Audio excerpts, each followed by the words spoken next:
Hello students, KPS की online classes में आप सभी का स्वागत है। आज मैं आपको 8वीं क्लास की हिंदी पाठ्य पुस्तक का पाठ नंबर 5 पढ़ाने जा रहा हूँ।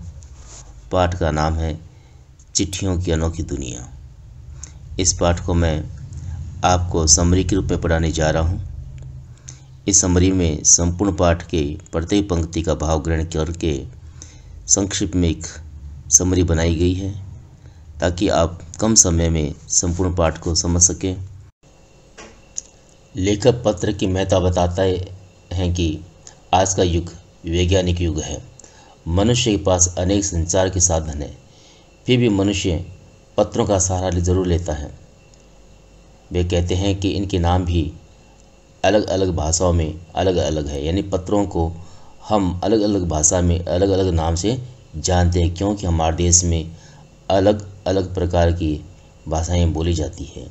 तेलुगु में उत्तरम, कन्नड़ में कागद, संस्कृत में पत्र, उर्दू में खत, तमिल भाषा में कड़ित कहा जाता है। आज भी कई लोग अपने पुरखों के पत्र सहज कर रखते हैं। हमारे सैनिक अपने घर वालों के पत्रों का इंतज़ार बड़ी बेसब्री से करते हैं। उन्होंने ये बताते हुए कहा है कि आज भी सिर्फ भारत में प्रतिदिन 4.5 करोड़ पत्र डाक में डाले जाते हैं। पंडित जवाहरलाल नेहरू ने भी पत्र के महत्व को स्वीकार किया है और माना है। लेखक कहते हैं कि 20वीं शताब्दी में पत्र केवल संचार का साधन ही नहीं अपितु एक कला मानी गई है। इसे पाठ्यक्रम का हिस्सा बनाया गया तथा कई पत्र लेखन प्रतियोगिताएं आयोजित की गई। लेखक का मानना है कि इस संसार में कोई ऐसा मनुष्य नहीं होगा जिसने कभी किसी को पत्र न लिखा हो। पत्र सिर्फ एक संचार का साधन या माध्यम ही नहीं है, वह मार्गदर्शक भी है। ये मार्गदर्शक की भूमिका भी निभाते हैं। मोबाइल से प्राप्त एसएमएस को लोग मिटा देते हैं, परंतु पत्र हमेशा सहज कर रखे जाते हैं। आज भी संग्रहालय में महान हस्तियों के पत्र शोभा बनाए हुए हैं। कहने का आशय यह है कि बड़े बड़े लोग विभिन्न प्रकार के पत्र लिखते थे। पत्र राजनीतिक क्षेत्र में भी, धार्मिक क्षेत्र में भी और सामाजिक स्तर पर लिखे जाते थे। इन पत्रों ने समय और काल परिस्थितियों के अनुसार अपने माध्यम से संदेश को एक स्थान से दूसरे स्थान पर पहुंचाए हैं। आज़ादी के संग्राम में इन पत्रों ने महत्वपूर्ण भूमिका निभाई है।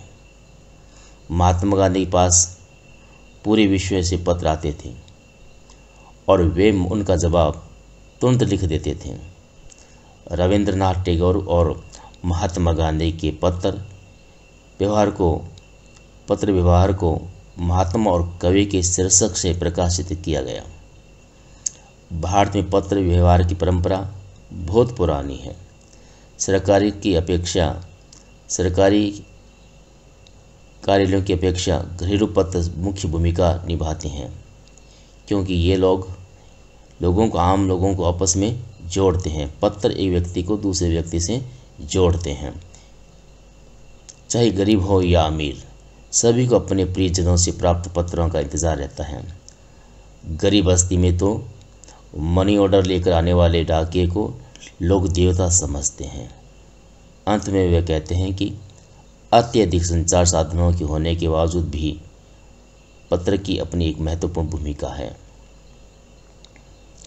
इस प्रकार इस समरी के माध्यम से मैंने आपको संक्षिप्त में पूरा पाठ समझा दिया है।